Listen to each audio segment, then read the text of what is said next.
भारत में देश और दुनिया की तमाम बड़ी खबरें आप तक पहुंचाएंगे, लेकिन सबसे पहले बात कर लेते हैं संभल की। संभल में भड़की हिंसा का सच अब 87 दिनों बाद सबके सामने आ चुका है और सच्चाई भी सामने आ चुकी है। एसआईटी ने सामने सच्चाई रख दी है, चार्जशीट दाखिल कर दी गई है। वहीं हिंसा के मास्टरमाइंड शारिक साटा के राजदार मोहम्मद गुलाम ने कई राज भी उगले हैं। आपको बता दें कि मोहम्मद गुलाम ने कबूला है कि हिंसा के दिन हत्या की प्लानिंग की गई थी। इतना ही नहीं, संभल हिंसा का कनेक्शन दुबई से भी होने की बात सामने आ रही है। पूरी खबर इस रिपोर्ट में आपको बता दें।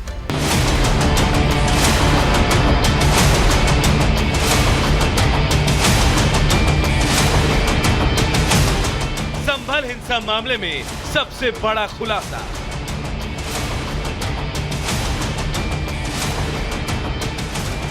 साटा के गुर्गे गुलाम ने खोला राज। वक्त गुजरने के साथ संभल हिंसा पर खुलासे हो रहे हैं। संभल की फिजा बिगाड़ने वालों की अब कुंडली खुलने लगी है।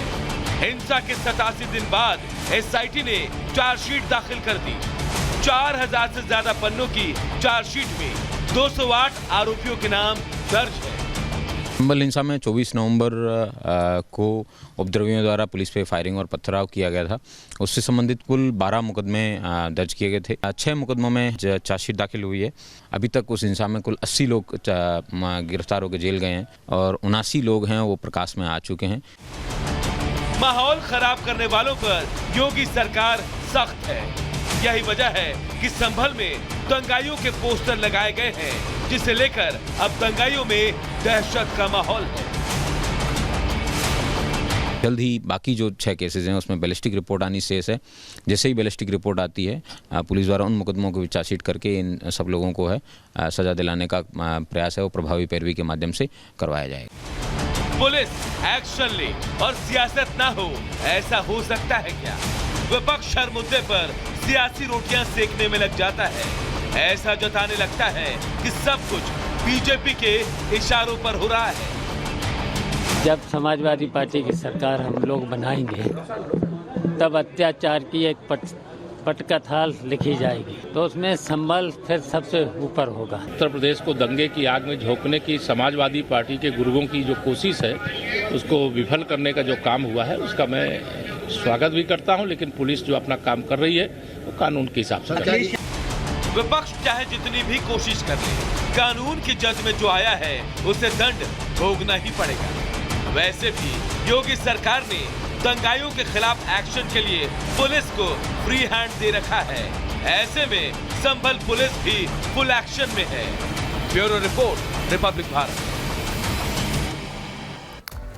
तो एक एक कर संभल के दंगाइयों को ढूंढा जा रहा है, पकड़ा जा रहा है। मास्टरमाइंड शारिक साटा की बात करें, उसके अलावा देखिए एक एक कर जो तमाम अवैध हथियारों का जखीरा है वो भी बरामद हुआ है, और उसके अलावा उस अवैध हथियारों के जखीरे का जो भड्डाफोड़ है वो भी यहाँ पर हुआ है। इतना ही नहीं, कोशिश मास्टरमाइंड तक पहुंचने की है जो कि शारिक साटा है, और यही एक बड़ी वजह है कि पुलिस लगातार ताबड़तोड़ एक्शन मोड में आ गई है। एक के बाद एक एक्शन लिया जा रहा है। दुबई में छुपकर बैठा है, और यही एक बड़ी वजह है कि लगातार जो कनेक्शन है वो निकाला जा रहा है ताकि ताबड़तोड़ तरीके से एक्शन लिया जा सके और एक एक का हिसाब किया जा सके। तो संभल के दंगाइयों को पहचानने के लिए भी पुलिस की तरफ से कहा गया है कि संभल के दंगाइयों को पहचानिए, और उसके बाद पुलिस लगातार एक्शन मोड में नजर आ रही है। और सिर्फ अभी से ही नहीं, 24 नवंबर को जब से हिंसा हुई तब से प्रशासन एक्शन मोड में है।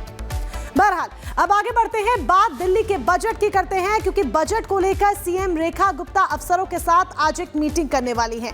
ये मीटिंग बहुत अहम होगी क्योंकि इस मीटिंग में न सिर्फ बजट को लेकर चर्चा होगी, बल्कि इसके साथ ही महिला सम्मान योजना के लिए, जिसके तहत 2500 रुपए महिलाओं के खाते में देने का वादा दिल्ली की सरकार की तरफ से चुनाव जीतने से पहले किया गया था, उसको लेकर भी मंथन किया जाना है।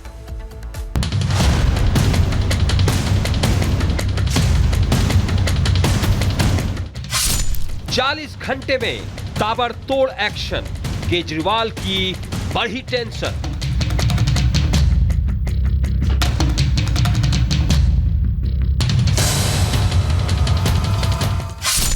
पहली कैबिनेट में 2 बड़े फैसले, दूसरी बैठक में आपको जवाब।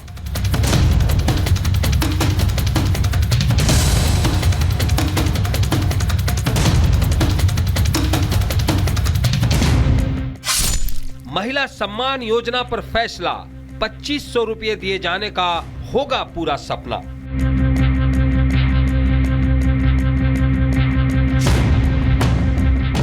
जब से दिल्ली में सरकार बदली है, तब से नई सरकार ताबड़तोड़ फैसले ले रही है। पहली कैबिनेट में 14 लंबित कैग रिपोर्ट पेश करने का फैसला किया गया और दूसरा, आयुष्मान भारत को दिल्ली में लागू कर दिया गया। लेकिन केजरीवाल की पार्टी महिलाओं को 2500 रुपया वाली योजना पर हाय तौबा मचा रही थी। ऐसे में दिल्ली की सीएम आज बैठक करने वाली है और इस योजना की जल्द शुरुआत करने वाली है। मैंने पहले ही बताया, जो कमिटमेंट्स हमारी दिल्ली से है, उन कमिटमेंट्स को पूरा करना ही हमारा एकमात्र लक्ष्य है। कि 8 मार्च तक दिल्ली की हर महिला के खाते में 2500 रुपए की राशि बैंक में पहुंच जाएगी। तो आज मैं रेखा गुप्ता जी से पूछना चाहती हूं कि 8 मार्च को दिल्ली की हर महिला के खाते में 2500 रुपए आएंगे। सीएम रेखा गुप्ता ने बजट को लेकर बैठक बुलाई है, जिसमें आगामी बजट को लेकर अफसरों से चर्चा करेंगी। साथ ही बीजेपी ने महिलाओं को 2500 रुपये दिए जाने का वादा किया था, उसको भी अमली जामा पहनाया जाएगा। वहीं प्रवेश वर्मा कई परियोजनाओं का निरीक्षण करने वाले हैं। उसमें बारापुला चरण 3 और मूलचंद अंडरपास परियोजना शामिल है। जबकि ऊर्जा मंत्री गर्मियां आने से पहले एक्शन प्लान पर बैठक करने वाले हैं, ताकि गर्मी में दिल्ली वासियों को पावर कट की दिक्कत से दो चार न होना पड़े।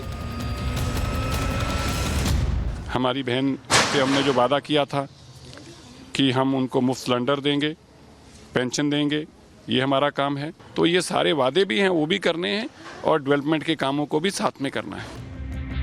बीजेपी अपने वादे पर अमल करने में जुट गई है। यमुना सफाई से लेकर तमाम योजनाओं को लागू करने के लिए बैठकें कर रही है। ऐसे में विपक्ष हैरान भी है और परेशान भी, लेकिन लगता है कि इस बार बीजेपी दृढ़ संकल्पित है और जनता की उम्मीदों पर खरी उतरेगी। Bureau report, Republic Bharat.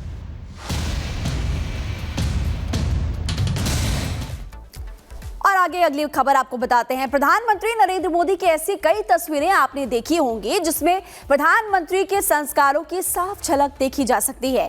एक ऐसी तस्वीर दिल्ली के विज्ञान भवन से भी सामने आई है, जिस तस्वीर ने पूरे देश का ध्यान अपनी तरफ खींच लिया है। दिखाते हैं आपको, इस रिपोर्ट को देखिए।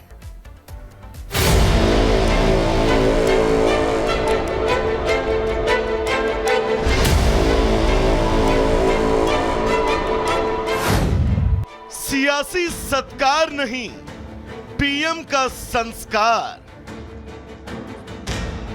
मौका था दिल्ली के विज्ञान भवन में आयोजित अखिल भारतीय मराठी साहित्य सम्मेलन के उद्घाटन का, जिसमें पीएम मोदी मुख्य अतिथि के रूप में पहुंचे थे।